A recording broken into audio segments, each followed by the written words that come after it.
ऐसा कौन सा तरीका है कि जिससे आप जागरूक बन जाएं, आप समझदार बन जाएं? ऐसी कौन सी विधा है? तो बाबा साहब अम्बेडकर ने कहा कि आंदोलन चलाएगा कौन? ये जितनी बातें मैंने बोला आपसे, ये अब चलाएगा कौन? मैं आपसे ही पूछूं, पूरे समाज से पूछूं कि चलाएगा कौन? तो बाबा साहब अम्बेडकर ने कहा कि समाज का बुद्धिजीवी चलाएगा। जो समझदार लोग होंगे, जो इंटेलेक्चुअल होंगे, वही समाज का आंदोलन चलाएंगे। ये सबके ऊपर जिम्मेदारी नहीं है। और ये बाबा साहब अम्बेडकर ने बुद्धिजीवी किसको माना, ये सबसे बड़ा सवाल है। कभी कभी आप भ्रम में पड़ जाते हैं, ये सोचते हैं कि जो एमए किया है बुद्धिजीवी है, जो पीएचडी किया है बुद्धिजीवी है, जो नौकरी में है बुद्धिजीवी है, जो एमपी एमएलए है बुद्धिजीवी है। ऐसी बात नहीं है। तो बुद्धिजीवी है कौन?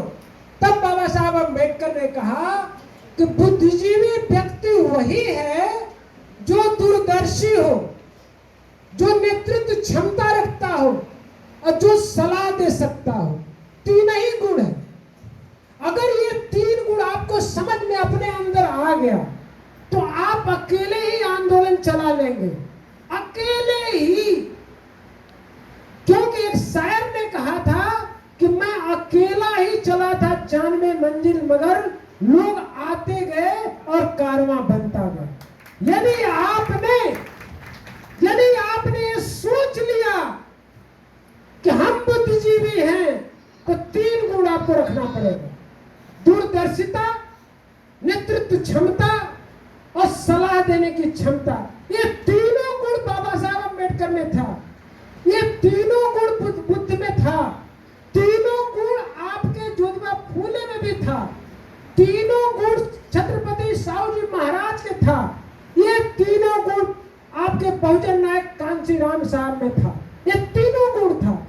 यदि आप सोचते हैं कि हम तो दूरदर्शी हैं, नेतृत्व क्षमता नहीं है, तब भी काम चलेगा, ऐसा नहीं है।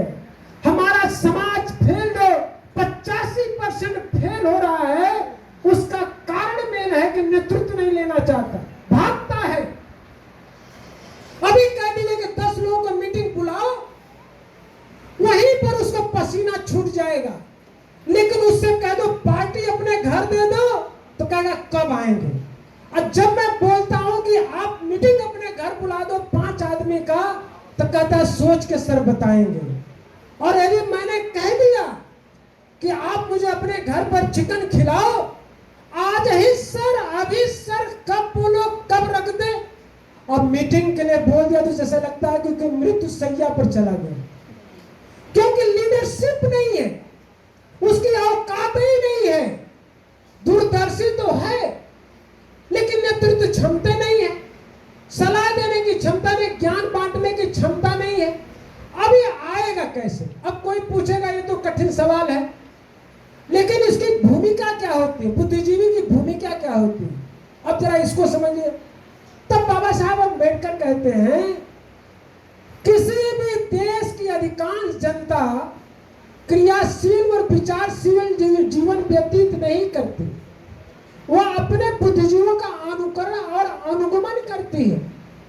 बाबा साहब अम्बेडकर आगे कहते हैं, किसी भी देश का संपूर्ण भविष्य, किसी भी देश का, किसी भी समाज का संपूर्ण भविष्य उसके बुद्धिजीवियों पर निर्भर करता है। एक बाबा साहब भीमराव अंबेडकर पैदा हुए, इंटेलेक्चुअल हो गए, और हम पूरे समाज के 35 करोड़ नहीं, कम से कम 85% लोगों की जिंदगी में 4 चांद लगा दिए केवल एक व्यक्ति, केवल एक व्यक्ति। ये क्यों? क्योंकि वो बुद्धिजीवी थे। अब कोई कहे बनेंगे कैसे? इसकी विधा है 3 प्रकार से: देख करके, सुन करके और पढ़ करके। हमने क्या बोला? देख पढ़ करके। अब ये मैंने जब बोल दिया कि देख करके, सुन करके, पढ़ करके, अब सवाल तो मैं सुना तो रहा हूं। ये सबसे सरल साधन होता है, सबसे सरल, कि दुनिया में 95% पीपल केवल सुन के सीखता है, केवल 5% लोग पढ़ के सीखते हैं। ये सत्य है। अगर आप सीखने के लिए आए हैं तो आप 95% लोग ऐसा ही करते हैं। पूरे विश्व के, पूरे विश्व के। आज मोदी का जाता है, मोदी जी चला, क्यों? एक आदमी की सब लोग बात सुनता है। जब बाबा साहब चलते थे तो बाबा साहब अम्बेडकर ने बोला, कांची राम साहब का युग था तो कांची राम साहब ने बोला, क्योंकि जो बुद्धिजीवी है लोग सुन के सीखता है। तभी तो आप बोलते हैं, आप एक नारा देते हैं, मानवर तेरी नेक कमाई, तूने सोती कौम जगाई। ये आप बोलते हैं कि यह कौम सो रही थी तो एक बहुजन नायक, बहुजन मसीहा पूरी सोती कौम को जगा दिया। किताब आप नहीं पढ़े थे, आप देखने भी नहीं गए थे, लेकिन सुन के सीख लिया। तो सुनने का जो प्रोसेस कैसे चलता है ये भी जानिए। अगर कोई विचारधारा, ये संगठन कैसे चलता, आंदोलन कैसे चलता, करना क्या है आपको? यदि आपके अंदर अंबेडकर के विचारधारा को आगे बढ़ाने का, और अंबेडकर की विचारधारा क्या है कि इस देश में हुक्मरान बनना और भारत को बौद्धमय बनाना, अगर ये विचारधारा आपके अंदर आ गई, अब इसके लिए करना क्या पड़ेगा? लीड करना पड़ेगा, आपको नेतृत्व करना पड़ेगा, लीडर बनना पड़ेगा। अगर आप लीडर बन गए तो आपको संगठन बनाना पड़ेगा। बिना संगठन के आप कुछ कर ही नहीं सकते। अगर कोई सोचे कि हम अकेले कर लेंगे, कुछ नहीं कर सकते। बुद्ध ने संघ बनाया, बाबा साहब अम्बेडकर ने शेड्यूल कास्ट फेडरेशन बनाया, और आपको शेड्यूल कास्ट इंप्रूवमेंट ट्रस्ट बनाया, और बाबा साहब अम्बेडकर ने बहुत सारी पत्रिकाओं का सृजन किया, संघ बनाया। आपके बहुजन नायक कांची राम साहब ने बॉम्ब सेफ बनाया, DS4 बनाया, बाद में पार्टी बनाया। तो तुम बिना संगठन बनाए काम कर सकते हो? कोई कहता है कि मुझे संगठन से क्या लेना देना नहीं है, क्या लेना देना? आज संगठन नहीं होता। आज का अखिल भारतीय अनुसूचित जाति जनजाति कर्मचारी कल्याण एसोसिएशन नहीं होता, बहुजन बौद्ध समाज संघर्ष नहीं होता, all India doctor Ambedkar student association नहीं होता। आज इतनी विशाल सेमिनार का सोचना ही नहीं, कल्पना में खो जाता। और आज साकार रूप से, यदि साक्षात रूप से संचालित हो रहा है, ये संगठनों की देन है, व्यक्ति की देन नहीं है। तो मेरे साथियों, संगठन को समझने की कोशिश करो।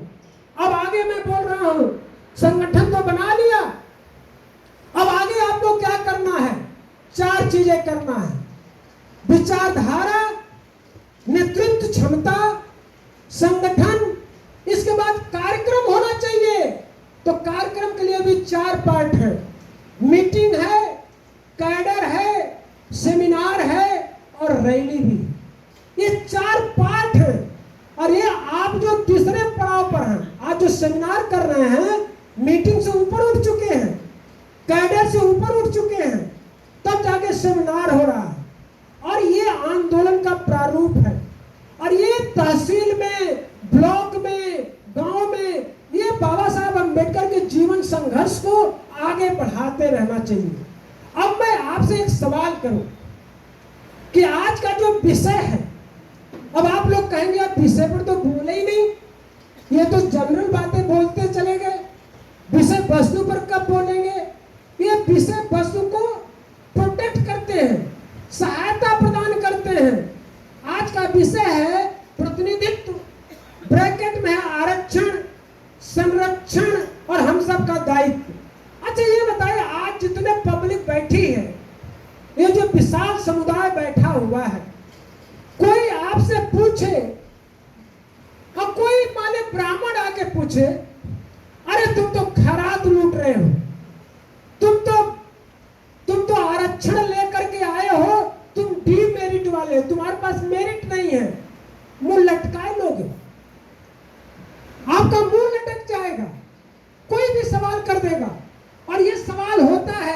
यूनिवर्सिटी में होता है, नौकरी में होता है, कुछ लोग आके कह देते अरे तुम तो आरक्षण से आए हो, क्योंकि आपको पता नहीं कि आरक्षण आपका अधिकार है कि नहीं है।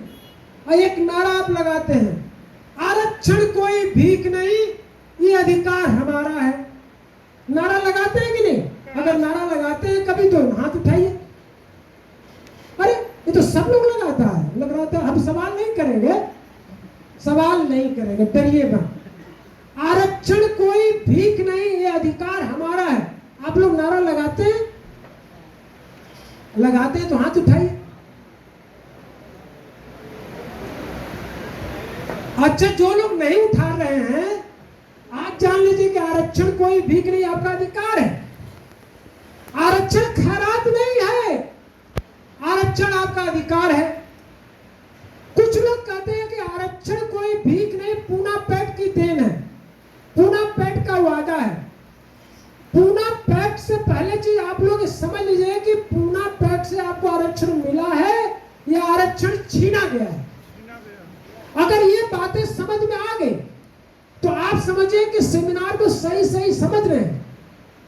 अगर आप लोगों से कोई पूछ दिया, दो सवाल मैंने खड़ा किया है, आरक्षण कोई भीख नहीं, अधिकार हमारा है, तो मैंने उत्तर दे दिया अधिकार हमारा है। मैं इस पर बोल दूंगा, आप समझ जाएंगे, 5 मिनट लगेगा। और दूसरा नारा कोई ये बोल दे कि आरक्षण कोई भीख नहीं, यह पूना पैक्ट का वादा है।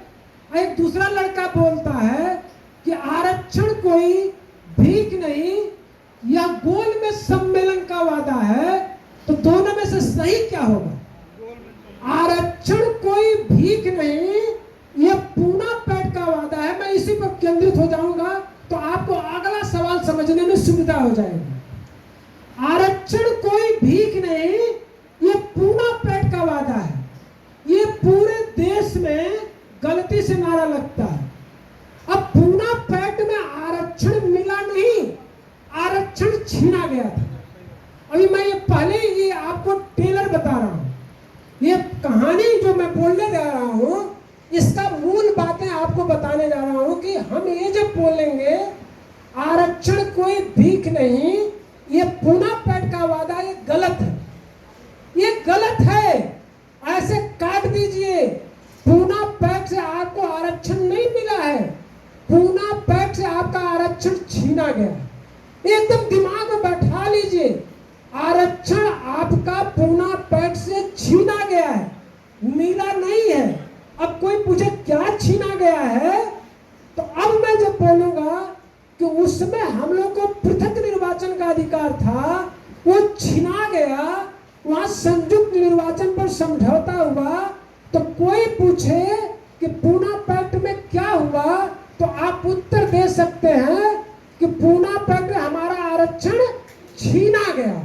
और कोई पूछे क्या छीना गया, तो आप ये कह दीजिए कि हमारा पृथक निर्वाचन का अधिकार छीना गया। अब आप लोग समझ गया कि नहीं? हाथ उठाइए। अब सही। अब मैं बोल, अब क्योंकि आपको देखिए, आपको दिलो दिमाग में बैठाना है। अब मैं कहूंगा कि आरक्षण गोलमेज सम्मेलन का वादा है, आरक्षण कोई भीख नहीं, यह गोलमेज सम्मेलन का वादा है। अब ये सही है कि गलत? सही, यही सही है। आरक्षण कोई भीख नहीं, यह गोलमेज सम्मेलन का वादा है। क्या मैंने बोला? गोलमेज सम्मेलन। अब आप ये कहेंगे इतना आप हम लोगों को क्यों समझा रहे हैं, हम लोगों को मूर्ख समझते हैं क्या? ऐसा बात नहीं, हम आपको मूर्ख नहीं समझ रहे हैं, बल्कि ये है कि अपने बच्चों को, अपने भाइयों को, अपने दोस्तों को, अपने माताओं को, बहनों को, हम उनको बार बार दिमाग में बैठा रहे हैं कि गोलमेज सम्मेलन से ही आपको साड़ी पहनने का अधिकार, हमको पैंट शर्ट पहनने का अधिकार, हमको नौकरी का अधिकार, हमको पढ़ने का अधिकार, ग्राम प्रधान से लेके एमपी एमएलए पढ़ने का अधिकार मिला है। ये कहां से मिला है? गोलमेज सम्मेलन से। अब आप ये कहेंगे कि गोलमेज सम्मेलन इतना प्रमुख क्यों है? आप आपने एक मानवर कांची राम साहब का एक किताब सुना होगा नाम, चमचा युग। तो चमचा युग जब आप पढ़ेंगे मानवर कांची राम साहब का, उसमें आधा गोल में सम्मेलन ही लिखा है, आधा। अब सर सोचना कि मानवर साहब ने जो चमचा युग लिखा उसमें आधा गोल में सम्मेलन है, तो जो लोग गोल में सम्मेलन नहीं जानना चाहते वो आंदोलन चला ही नहीं सकते, नहीं चला सकते। कोई कहे कि हम गूंगा हैं और बहरा हैं और पिताजी का नाम बता देंगे, संभव है क्या?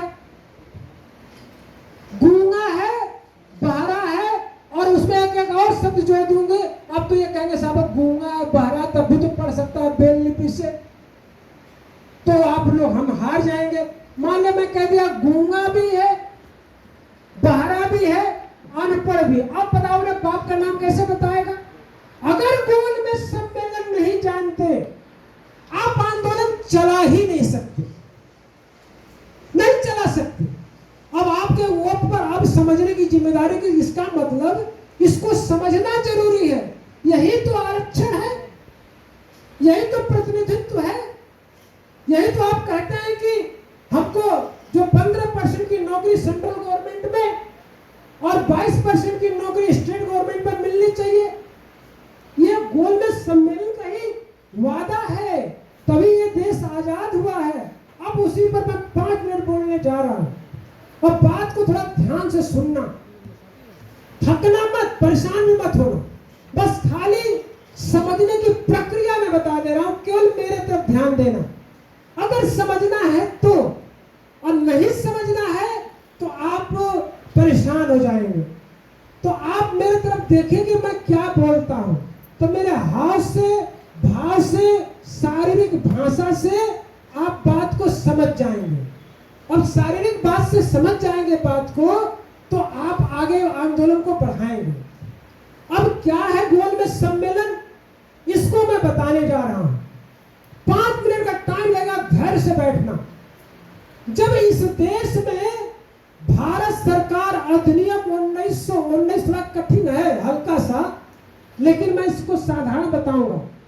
भारत सरकार अधिनियम 1919 जब इस देश में लागू था तो उसमें एक प्रावधान था कि जब इसके 10 साल पूरे होंगे तो एक कमीशन की नियुक्ति होगी और वो आएगी तो भारत के जो सामाजिक व्यवस्था है छुआछूत की, उसका अध्ययन करेगी और उसकी रिपोर्ट देगी। उस काम के लिए आपको मालूम है 1928 में सर जॉन साइमन कमीशन के नेतृत्व में साइमन कमेटी भारत में आया आपके दुर्दशा को दूर करने के लिए। और वो कौन सी कमेटी आई? साइमन कमीशन आया। जब साइमन कमीशन इंडिया में आया तो उसमें गांधी जी और उनके लोग ये हल्ला मचाने लगे कि साइमन कमीशन बेकार है, go back go back go back. सुना होगा Simon commission, go back go back, वापस जाओ वापस जाओ। और क्यों बोल रहे थे साइमन कमीशन गो बैक का नारा? इसको समझना बड़ा इंटरेस्टिंग है। उसमें ये मसला फंसा कि उस वक्त बर्किन हेड नाम का एक राज्य सचिव थे। बर्किन हेड ने कहा कि साइमन कमीशन जो इंग्लैंड से आया है उसमें कोई इंडिया का प्रतिनिधि नहीं होगा, कोई मेंबर नहीं होगा। जब ये बात साइमन कमीशन में लिखा गया तो गांधी जी और उनके साथियों को बड़ा खराब लगा। ये तो बेइज्जती वाला मसला है, साइमन इंडिया में आवे, ये अछूतों की सामाजिक स्थिति का अध्ययन वहां रिपोर्ट दे देगा तो इनको तो अधिकार मिल जाएगा। इसलिए साइमन कमीशन गो बैक का नारा लगाने लगे।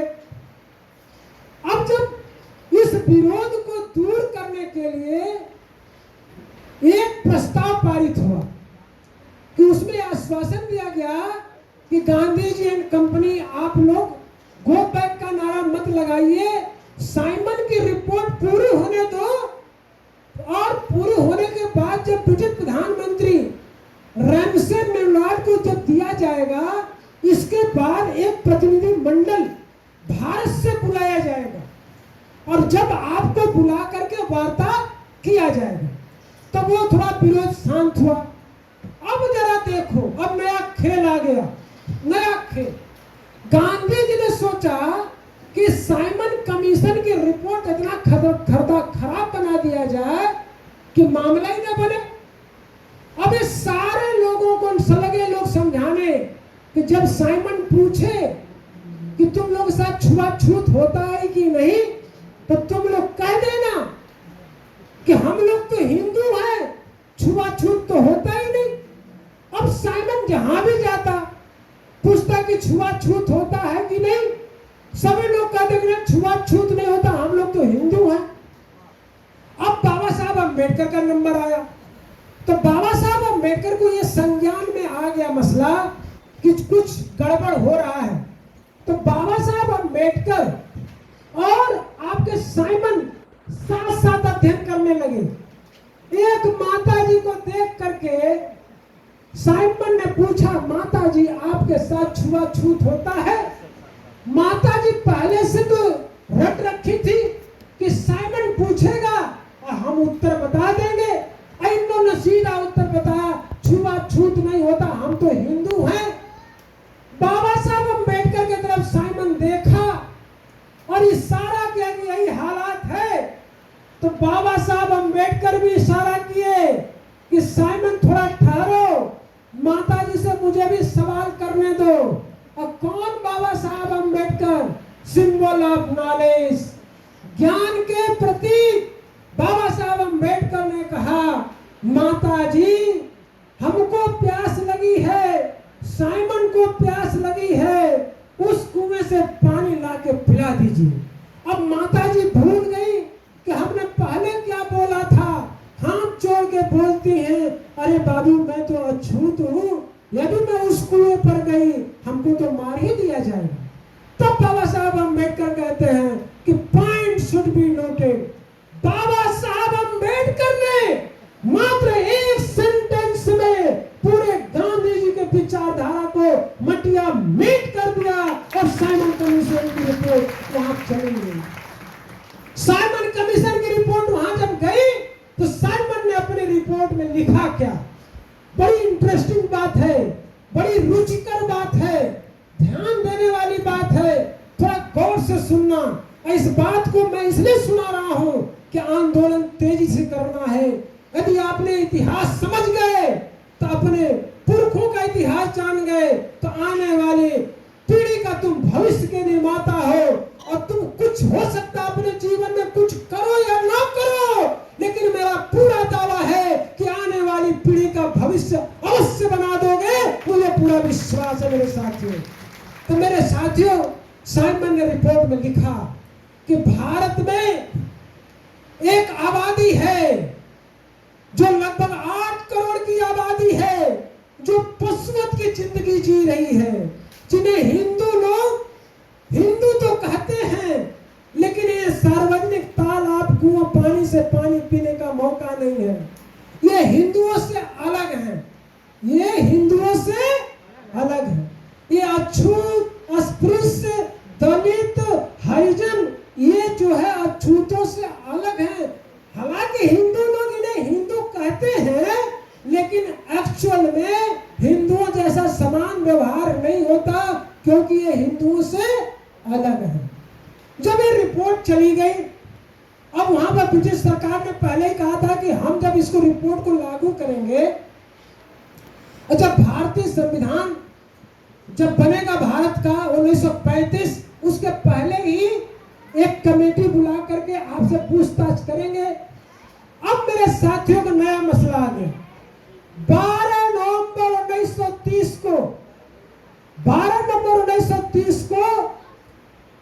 गोल में सम्मेलन कहां हुआ? कहां हुआ? जोर से बोलो। लंदन में हुआ।